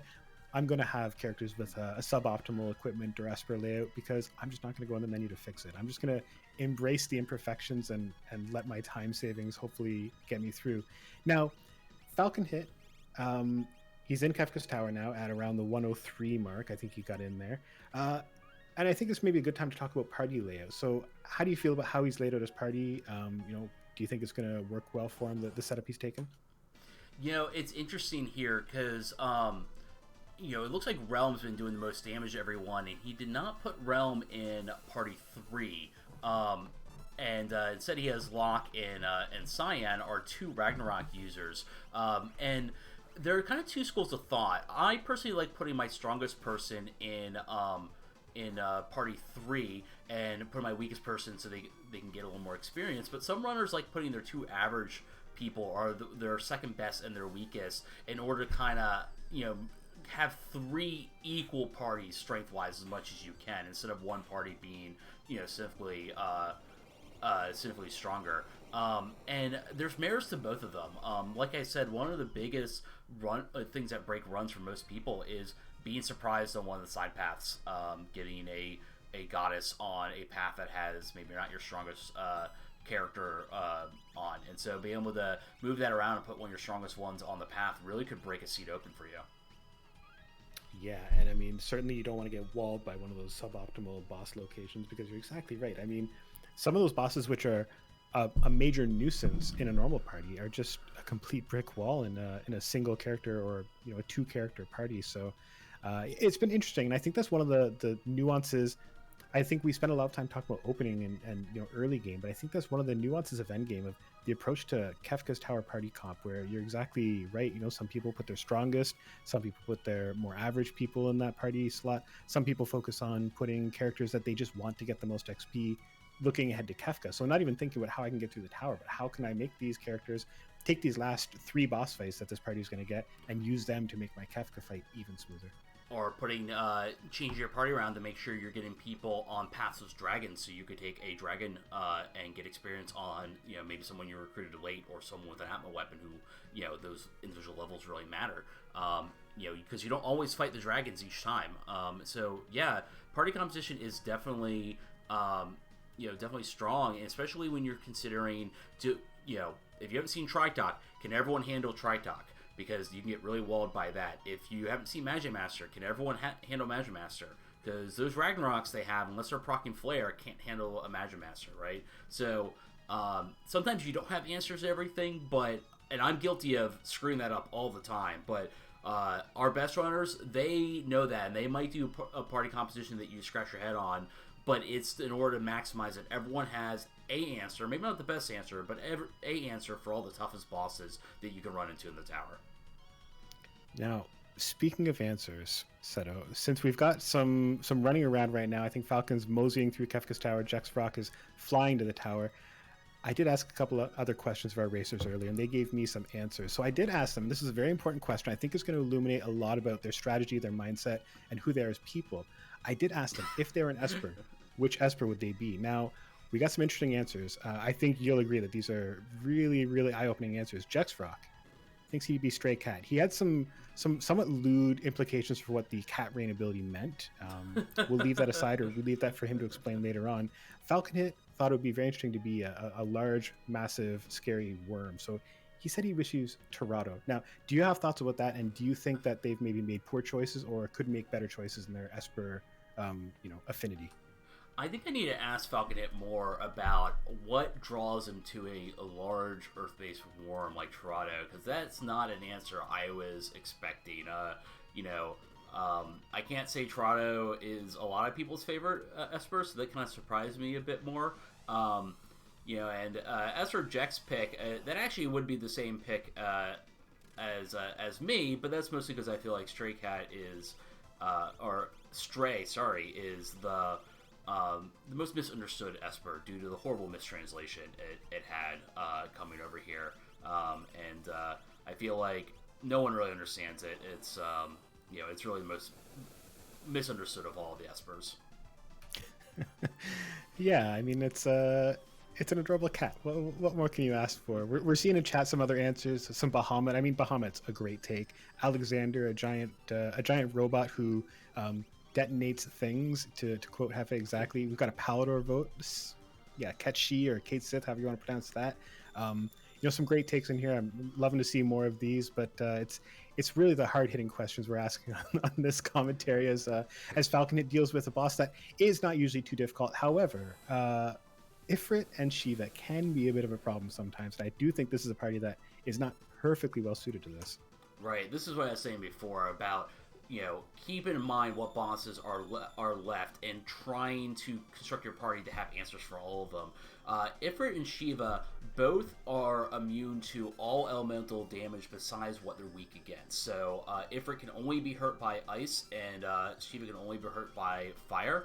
On top of that, Ifrit has some pretty high physical defense. They don't have too much HP overall, and if you can hit them with their weakness, their match defense is pretty horrible. However, he only has regular ice on him, which is also not particularly strong. You see he's only doing about 1,700, so it's going to take about 6, 7, 8 casts of it or so in order to beat Ifrit. And when you're doing that little damage, you worry that you hit him too much and this happens. Oh, no, sorry, I misspoke. You worry you hit him too much and he switches to Shiva, and Shiva has her own set of HP, and so if you don't kill Ifrit before you switch to Shiva, that is just a giant time waste, because you lost a whole cycle and you gotta get Shiva to switch back.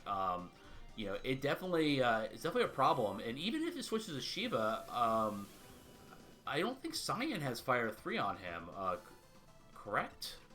I think one of those two has Fire 3. Now, there is the other option, too, which turns out he broke an Ice Rod, which is the solution. If you've got one of those rods sticking around and you've been carrying it all the way to Kefka's Tower, this is a great time to snap that.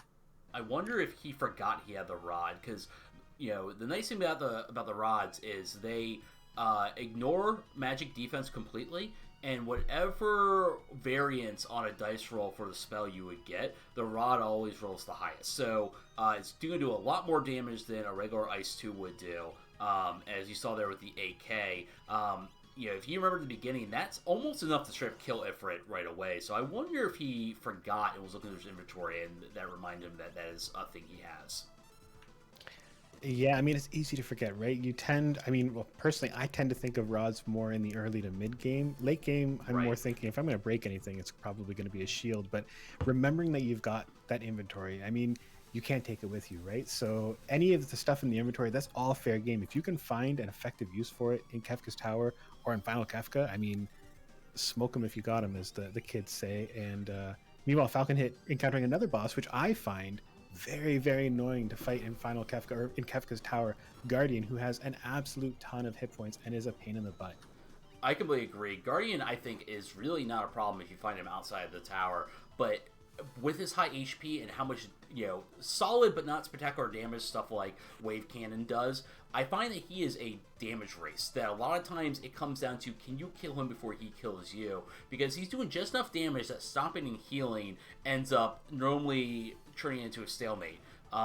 In this case, he definitely has the damage, especially with these cat scratches landing and doing the damage that they're doing. But if you don't have as much offense, I find he can just be a race of damage, and that's never fun. Sometimes it can just come down to, it feels like it comes down to RNG that, he beats you by the skin of his teeth.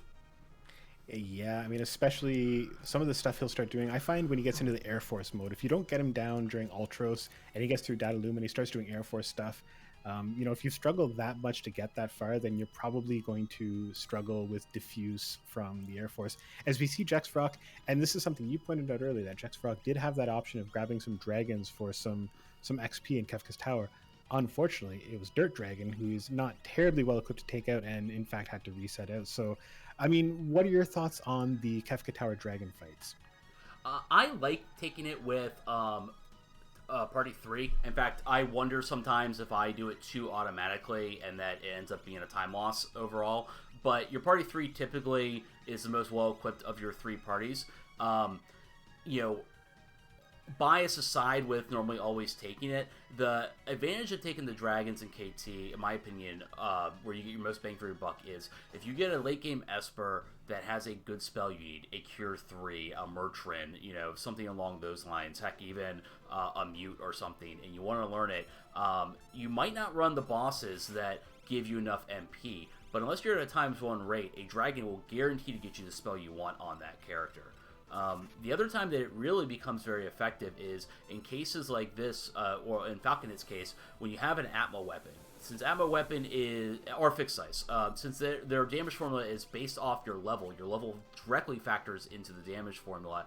Getting levels dramatically increases the damage of it. And taking a dragon when you're in your 30s could give you 2 levels, could give you 3 if you have an experience egg, and that's enough to maybe have your hits in Kefka's Tower, your Atma weapon, go from 1,700 to 2K. And if you're doing it with an offering or something that, anything that multiplies, suddenly you're doing a lot more damage. Yeah, and I think you're exactly right that we do have, in fact, Atma weapons kicking around here, and that much more relevant to scoop up as much XP as you get. We're seeing Sabin, I think, is early 40s and is doing about 5,000, 4,500 to Atma with an attack. And after this, Atma's going to give him a lot of XP, and now Sabin's going to be, again, sort of what we were talking about earlier. He's going to be really good at being able to get through some of those nasty counterattack phases in Final Kefka bosses without exposing the party too much to those final those counterattacks. So 2 swings is going to get you through the calmness or through the medio counters. 2 swings is going to get you, maybe that much closer to finishing within a Goner window. Unfortunately, he's not going to get the XP from Atma on this one, as he has to take a reset. Yeah, this is very similar to the Guardian, fight that I mentioned. That it looks like it's kind of just a big damage race here. You know, with only one character and without kind of healing and stuff like that, you're kind of sorry, speaking over myself a little bit, with Atma Weapon having a lot of very powerful attacks, like you saw there. He was hoping to get his X Potion in before the Flare Star. It can kind of feel like a damage race if you don't have the best armor out there. And rocking a Mirage Vest, while going to be important for Tier 3, not really helping him with all those elemental magical attacks coming through. No, not at all. I mean, I did see him dodge a couple of physical attacks, but that's certainly not the thing you're most afraid of with Atma. So, I'm assuming this won't be a roadblock for him. I mean, now that he knows it's Atma, I would assume that a little more preparation. I think this will be a fine fight. But I mean, that's a bit of a setback. And don't look now, but Jex is hot on his heels. I think, as we sort of discussed earlier, I think this might still be a pretty close race. Absolutely.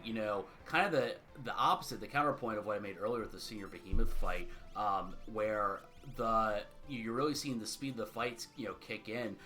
Jex just went right through that Ifrit fight with no problem at all, where Falcon had spent, I think, close to 2 minutes, maybe even more on it. And that's a huge, gain on Jex's part, be able to power right through.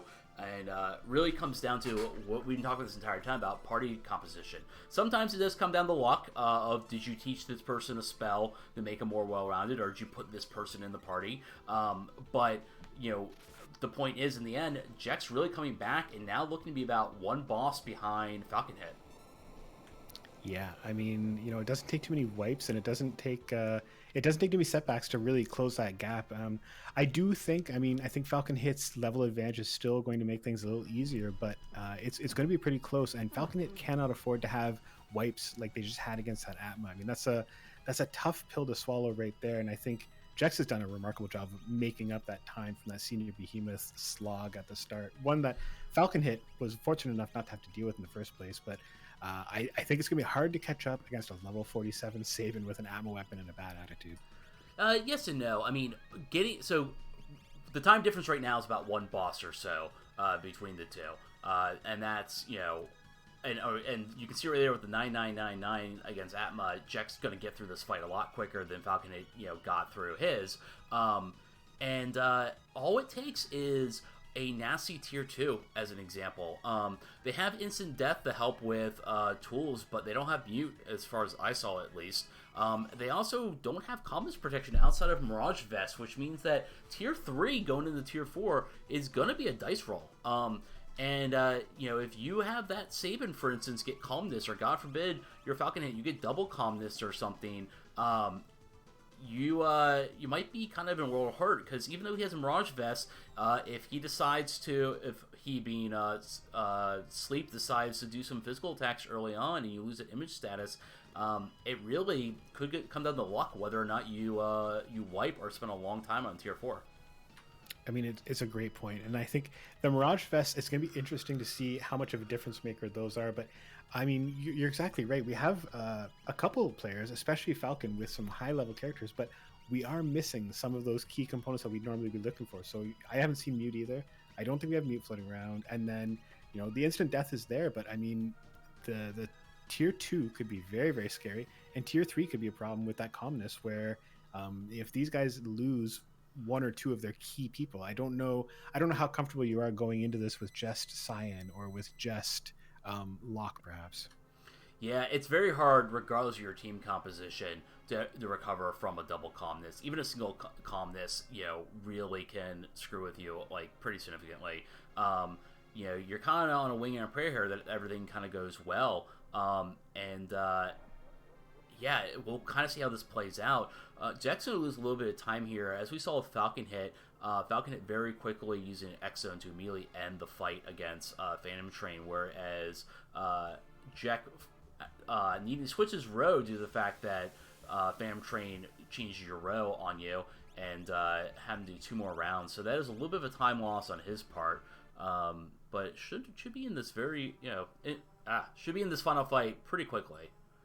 Yeah, I don't think it'll be too far behind at all. So we've seen Falcon hit, came into Kefka's tower at 103, started final Kefka about 120 and a half. So Jex came in a solid 5 minutes later and is just maybe 1 or so minutes behind. So I think, yeah, Jex has made up about 4 minutes of time here in the tower. It's been pretty remarkable seeing this comeback that Jex is mounting. And you never know where you're going to gain time, or more importantly, where your opponent's going to lose time. We just saw reverse polarity by tier 1 here, which means that Falcon Hit needs to spend a whole set of turns probably changing everyone's row back. You saw an X-Zone miss and a second one miss, right? If Jex's X-Zone hits on the first try, that's 2 more, characters who can attack and do actual damage. The point is, there's still a lot of RNG here, even if you have great offense, that can really slow you down. And Falcon Hit gain a little bit, a mean RNG that Jex might not get. Yeah. I mean, it's tough, and you're right. I mean, the reverse polarity is a great call out because that's 4 row commands. I mean, either you leave it as is, and that's not a very good idea, or you do 4 row commands, and that's an entire lost round just gone with one ability. I mean, it's low key one of the more resource intensive abilities I will see in the final Kefka fight. As we see Jex now heading to Kefka himself at the 122, so that is a 14-minute Kefka's tower, 13 and a half. So yeah, came through Kefka's tower about 3 or 4 minutes faster than Falcon Hit. Or, as you said before, Falcon Hit maybe 3 or 4 minutes slower, as it turns out, especially with that Atma wipe. Now, I think Tier 1, I suspect is going to be pretty straightforward. I mean, we've got, especially for Falcon Hit, the Mirage Vest helps, and I think he's clearly through Tier 1. Tier 2, what's the approach here? Do you just kind of go all in and try to get Magic down first since we don't have Mute? That's a good question. I've been wondering that a little bit more recently because, I've always done instant death, if most of the time, Tiger, Hit, Magic, and when you mute Magic, that's definitely the order to go in. But recently I've been wondering whether it is worth taking out Magic early. And in this case, I think you do. Hit is not scary. The only thing scary about him is his death move, and the reason why people don't leave him for last is they're afraid that 10 hits might wipe someone. But at this point, you have so much HP. I know Cyan has Genji armor on him. 10 hits is not scary for Falcon Hit. So I think you leave Hit the last. I think you kill tools here with Odin or X-Zone, and then at that point, it's a toss-up whether you want to do Tiger or Magic first. I think Tiger is scarier due to some of the status effects that he has. But I think you definitely kill Magic before Hit here, and you leave Hit the last.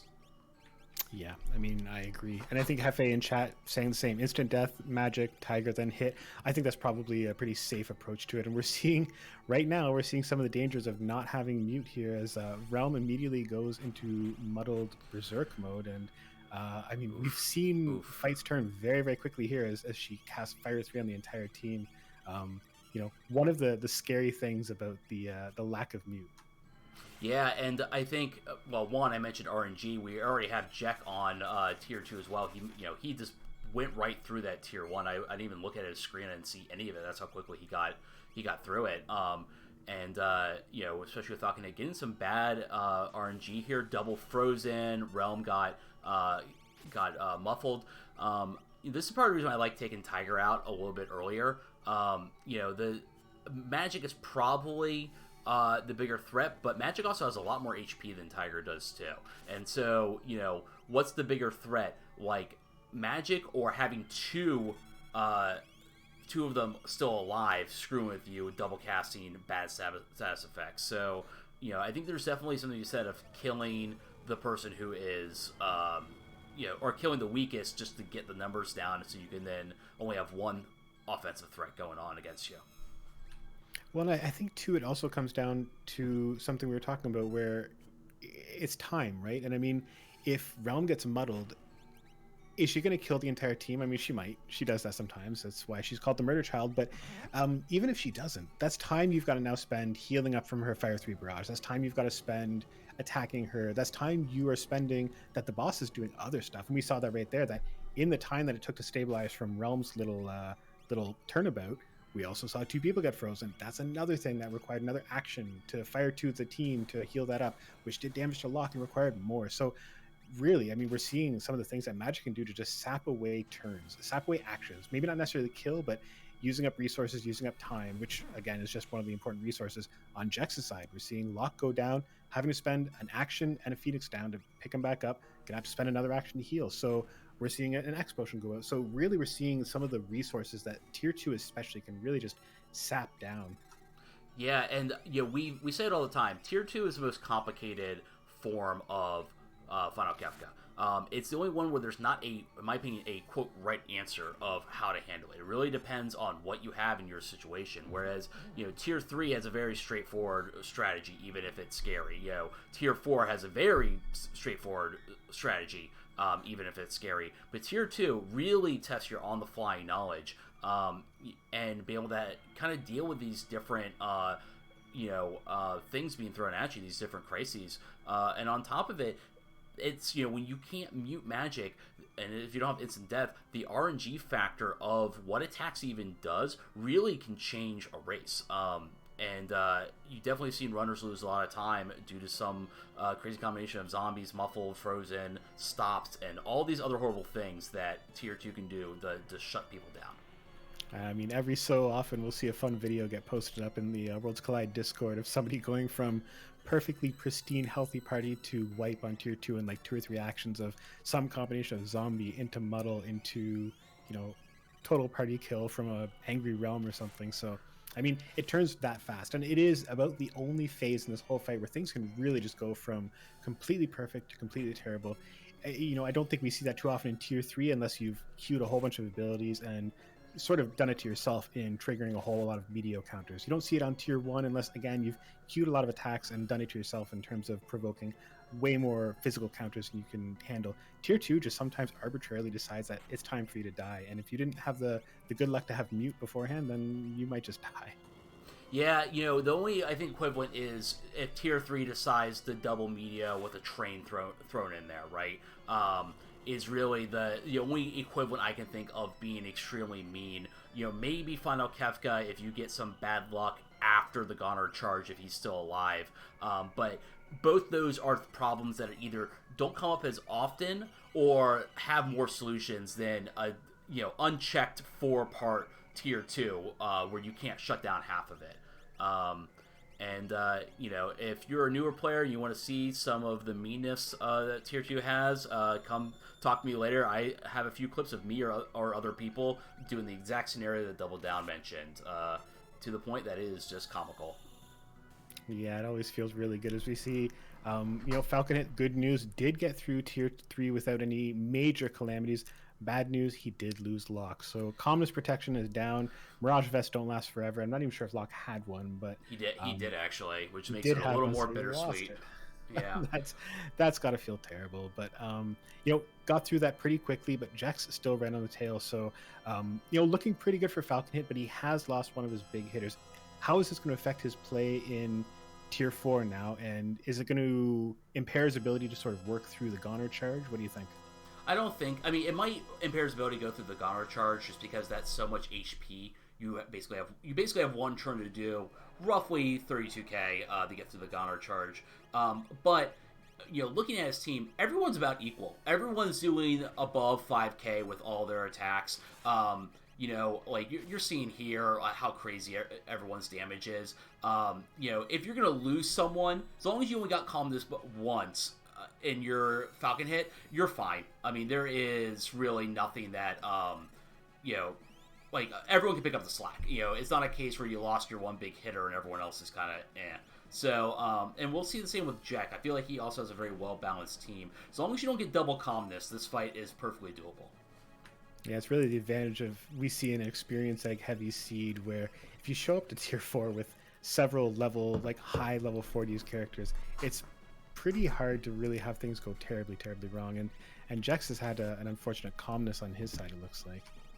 Yeah, he lost Sabin, and we might have lost his stream, or hold on, that might have been a problem on my end. No, we lost Jack's stream, unfortunately, so let me see if I can get that back up. The worst possible moment, since I have to do a bunch of other stuff with the fight ending, so thanks, Jax. Oh no, tier 3 has calmness Jex Rock himself as Falcon Hit gets a little closer here. Let's see. Oh, we might have just lost him completely. I'll see if we can get him back up in a minute. Unfortunately, I think Jex has had some stream issues recently, and he was going strong for most of the seed, but I guess it finally caught some of the technical issues finally caught up on him.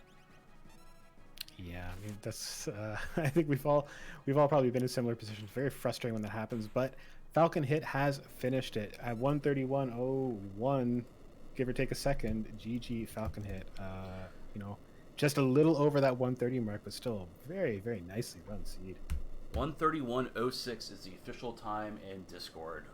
So GG the Falcon Hit, and hopefully in a second we'll be able to get Jex back up and maybe see the conclusion of his race.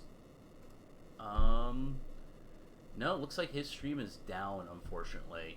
Oh, no, we got him back. So give me 1 second, he'll come right back up. Yeah, I mean, I can't imagine Jex is going to be too far behind go. on this done command. It's got to be a pretty close one here. Yeah, there we go. Now we have Jex back up, so we'll be able to see, hopefully, the end of him in a second. Yeah, and I think Jex maybe came into this part. It looked like he was dealing with... he'd just been trained before getting the calmness wave, and he did lose... I think he lost Sabin to calmness on his side, so... you know, had a bit of an issue with tier 3 there as well. Both kind of got through fairly unscathed. I mean, you can come through a lot worse when you don't have calmness protection, but I think he had to spend a little more time healing up from Train as well, which cost him a little bit more time. Yeah, you know, Train doesn't come up a lot in either tier 3 or tier 4, but when it does, it's a pain. You know, outside of Unicorn or Mantra, there's no way to mass heal everyone, and you know, if you rely on both magic and physical attacks, Echo Screen and eye dropping, just basically wastes an entire turn of everyone during the exact point in time where you don't want to be wasting turns, where you want to be killing tier 3 as fast as possible. Unless you're made of money and can just throw remedies around. I mean, that's exactly it. It's just so painful to spend those precious actions, and of course you're usually halfway through that when the Goner charge starts, and then you're even more behind the 8 ball. So yeah, it's never fun when that happens, but that's the beauty of Train. We're gonna see if we can get Falcon Hit in for an interview, and given how close this race is, we might get both our runners in at the same time, assuming that Jack's able to get by this. But we are now joined by Falcon Hit. Hey man, GG. Hold on.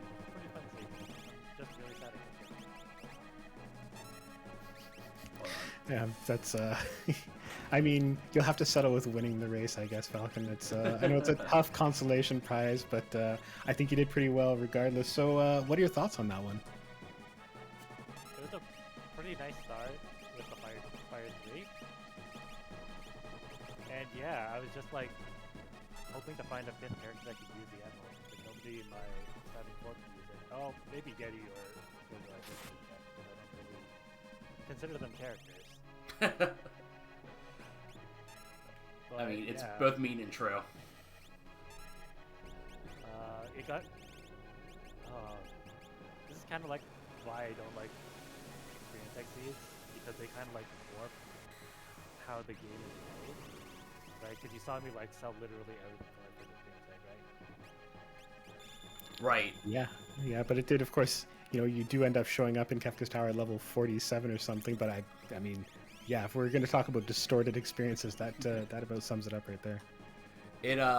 It might make you a little upset to hear that they're actually Jex found experience egg within the first 2 minutes in Zone Eater, which I do not believe you ever went to. No, I didn't, because no warp stone, right? Did he find warp stones, or did he? He walked out. The madman.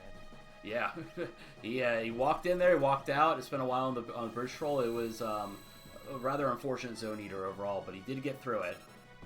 Was it in Esper? Nope, it was dead. Oh, even worse. It was a gem box.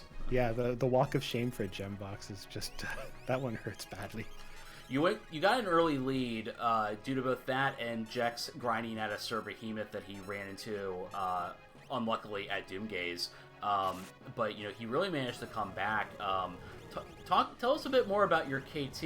I think that was a big difference maker with your Ifrit fight and your Atma weapon fight. I see. I thought that the Ifrit fight, I was gonna wait until Shiva appeared, because I thought it was timer based, but apparently it's not timer based. It's based off number of attacks you did at Ifrit. Oh, okay, that makes a lot more sense. Because you saw Locke was just dying when hit the player's die, right? Because I didn't have much element protection. And yeah, I didn't think that it was very good to ping Ice Run off of it. And then I remembered I had an Ice Run, and I was like, oh, I could do the Ice Run.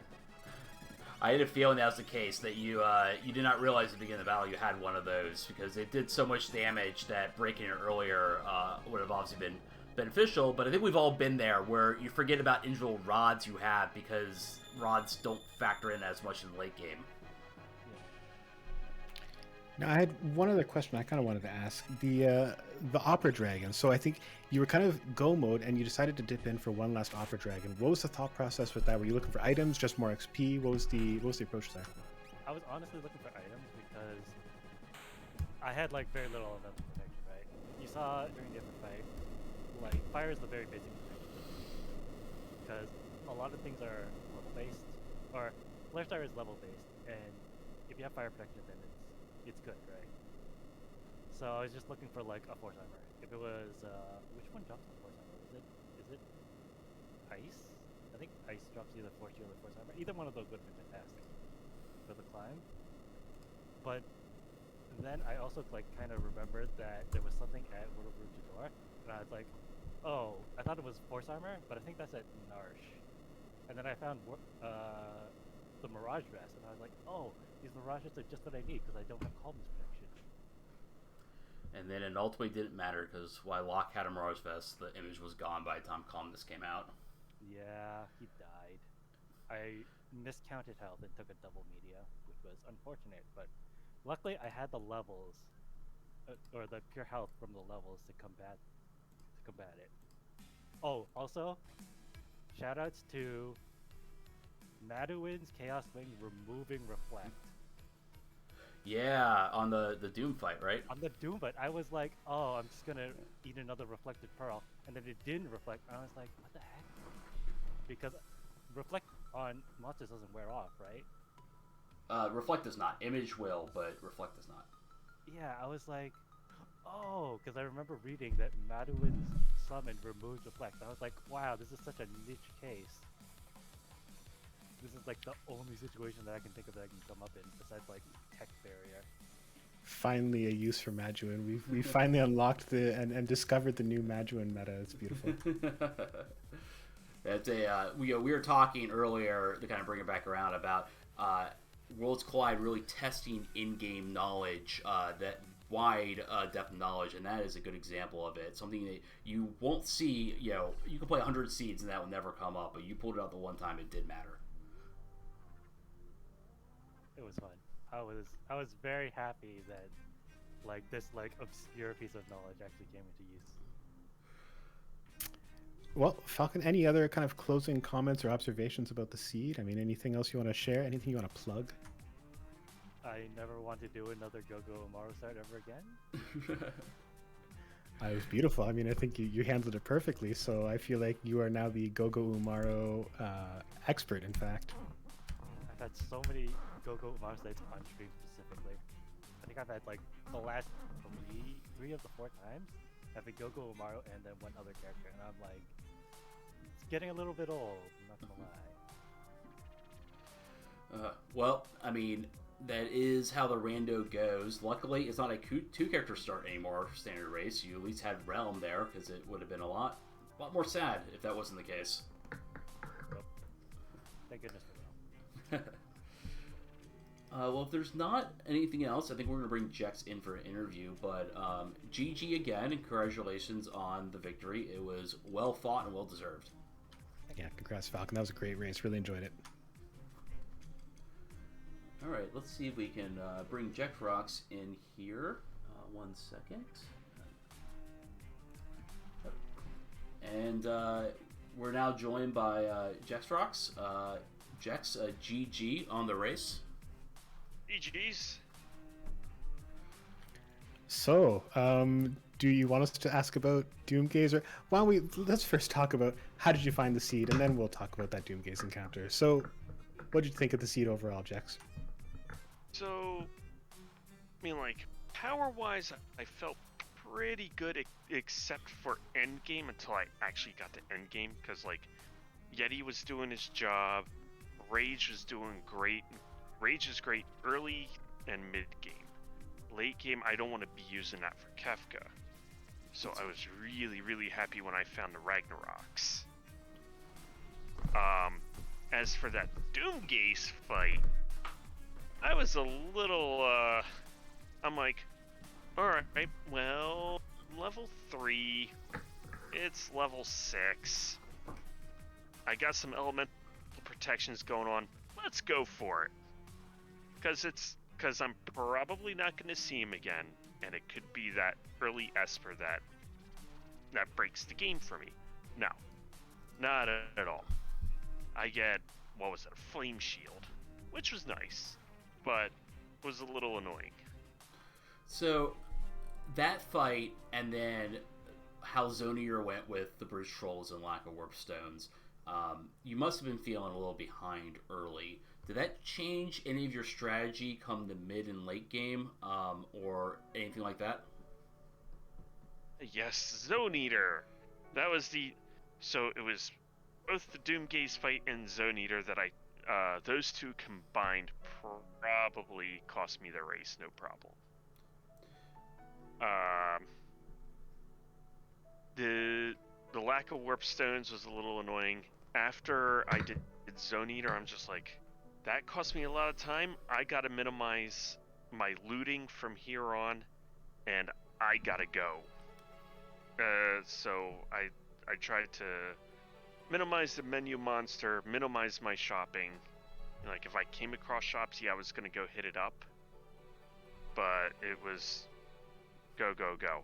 The one big benefit that helped things out quite a bit from the Behemoth fight was the amount of levels I got from it. That was really nice. So that helped speed things up.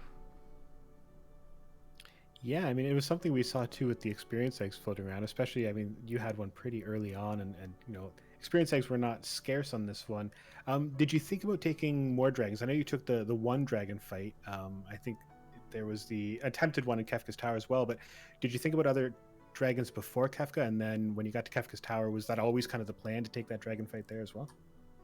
No, I normally do not take that dragon fight. What I wanted to do, the plan behind that was, so that party, Sabin and Locke, I was primarily trying to get Locke more levels. Sabin was going to be a happy accident getting more levels because he was rocking that EXP egg. Plus they had 2 more fights going on that side. They had 2 more boss battles, so, you know, that would have just cranked up their levels and their HP for the final fight. That was the plan behind that. It failed miserably. So I just moved along from there.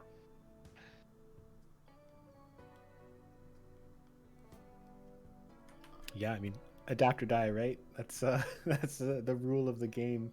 I mean, I guess overall, I mean, how did you feel? Did you feel like you were kind of ahead of pace? Did you feel like you were making good time, or you know, how were you feeling throughout this? I thought I was doing okay for the most part. I mean, like, I was adjusting my strats as needed as the seed progressed. I was thrilled to find Fire 3 on an Esper. The 2 Espers, actually. So that was able to help move things along. I was able to get Cyan away from using Rages because of that. So that was also helpful. Plus, also finding a Magic +1 Esper.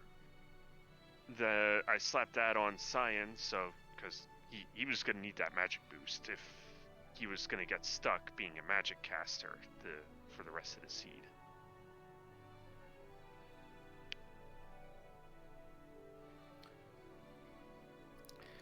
Well, I mean, any other closing thoughts? Any other observations, remarks? Anything you want to plug? Any grievances you want to air? Um, well, I'd like to say thanks for having me. Anybody that is new to Final Fantasy VI Worlds Collide and curious about getting into it, come join our Discord. We are more than happy to help out and get you set up and started and teach you the checks and all that fun stuff. Also, give our Restream team and us racers a follow, and yeah, once again, thanks for having me. Yeah, thank you for running, and it was a heck of a race, and I think chat really dug it, and there was a lot of cool moments. So thank you for running, and GG's again. GG's. GG. So, that was a heck of a race. I think that kind of wraps it up. Double Down, was there any closing thoughts on the race itself? No, I thought that was a great one. Jexy gave Falcon a run for the money, and it was a tight race all the way. And yeah, just another great 1v1 heads-up race. I enjoyed it a lot. Yeah, we don't get a lot of those. We have such a big community, and passionate community that we see a lot of four-way races. But it is refreshing to kind of slow it down and get a 1v1 race. And I hope our community really enjoyed it. And not that we want to make a habit out of them, but it was nice to kind of change it up and kind of have that. Yeah, I loved it. I love the focus, and I hope this whetted more people's appetite for the Ultros League, which kicks off on Saturday. Here's my subtle segue into a plug. But hey, ultrosleague.com, get on there, sign up if you haven't already signed up. I've signed up several times. I'll be competing under multiple aliases in a vain attempt to climb up the ladder, which I will still not succeed at. I will just have multiple. You'll see double down, triple down, quadruple down, quintuple down. They're all going to be down there in dried meat tier. I did the same. I signed up under Zelfer 85, Dozenty, Dr. DT, Drewless. So if you see any of those names put up top times, that was just, I wanted to get as many eggs in the basket as I could. Don't worry, I've already disqualified those alts of yours, so we've cleaned out the ranks. Don't worry about it. I'm thank you for confessing. I appreciate that. But yes, check out the Ultros League. It's been a few weeks since we've had any organized kind of tournament play. This is gonna be a lot different than the Battle Royale. We really like our events and our tournaments to all feel very different from each other. And do you want to give a quick 30-second explanation of what the Ultros League is, why it's different than some other tournaments? I would love to. So the Ultros League is played over 8-week seasons. You play up to 6 of those 8 races, or play all 8 if you can, but 8 weekly asynchronous races, which means you can play them whenever you want during the week. It's fit to your schedule. Just go ahead, sit down, run through the race, record your time, submit it, and away you go. Every player in the entire league is divided into different divisions. So there's the best division, the mega elixir division, then the elixir division, the potion, the tonic, the dried meat division, the lowly dried meat. And of course, at the end of every season, that's the opportunity to be promoted or demoted. So if you perform at the top of your division, you're going to get promoted for the next season and move up the ranks. If you didn't do so hot, you might get sent down a rank. So you're always going to be having these races against people of roughly the same skill level, and there's always something on the line that you want to fight for pride. You want to make sure that you're getting to the top of that division to climb up the ranks and earn your place in the esteemed, the treasured, the glorious mega elixir division, so that everybody sees that you are the greatest of the great. It should be a lot of fun. If it's anything like the ladder last year, it ends up being both somehow competitive and casual at the same time, with kind of the async nature. And I feel like I'm excited about kind of the different divisions that you have cooked up that you just listed out, because I personally love the camaraderie the Battle Royale had with its pods. You really felt like you got to know the runners over a few weeks, and to be able to see that again, I think is going to add a lot more intimacy to this event. I think so. I mean, you're racing against people who are pretty much in the same boat as you. You're having a good time. I mean, we're not cutthroat, we're not going to do everything we can to win. We're competitive, but we're lightly competitive. We're having a fun time. We're getting to know each other. We're enjoying the great, camaraderie and spirit of this community. But I mean, I think we have 40 signups when I checked earlier today. So it's a who's who of people in the community. If you've wanted to try against some of the greats and, some of the newcomers to the community, this is your chance. Get in there. Even if you started yesterday, this is the perfect opportunity to get some games in, learn what racing is about, have fun, and get to know some new best friends. Absolutely, I think that's a great way to say it. And to reiterate, even if you're new, come join. The way this is structured is you'll be pitted against people of equal skill level, and I know that's how I got better at Worlds Collide, was just kind of diving in, to a tournament. So if this looks even remotely interesting, trust me, this is the perfect event to get started with speedrunning Worlds Collide. ultrosleague.com. Sign up now, read the rules, ask any questions, make fun of the octopus, do what you've got to do. But don't miss it. We start on Saturday, so sign up. It's not too late. And the other thing to plug is on Wednesday, June 29th at 3:20 in the morning, Final Fantasy Worlds Collide will be represented at Games Done Quick, Awesome Games Done Quick 2022, which is a week-long, 24-hour speedrunning marathon for raising money for Doctors Without Borders. If you liked Jex's run here, he'll be joined by Drulith, Dr. DT, and myself for a 4-way race. Should be a great showcase for Worlds Collide. It is a great opportunity for the world to see Worlds Collide because there will be thousands of people watching this. So if you're around, the more community interaction, the better. This is going to be a really cool event for both the community and for the charity as a whole. So I'm excited about it. So book your calendar. 3:20 in the morning Eastern time on Wednesday, June 29th. It's a great cause. It's a great group. I mean, we've really assembled some of the finest of our community to be there. Also, Seto's going to be there. It's going to be a great lineup. I think. I've set my alarm to wake up and go do it. My wife is not happy about this, but it's fine. She'll understand because it is for a great cause, and it is an awesome group of our community members. So I'm looking forward to it. And where can I go to watch that? So that will be twitch.tv/GamesDoneQuick.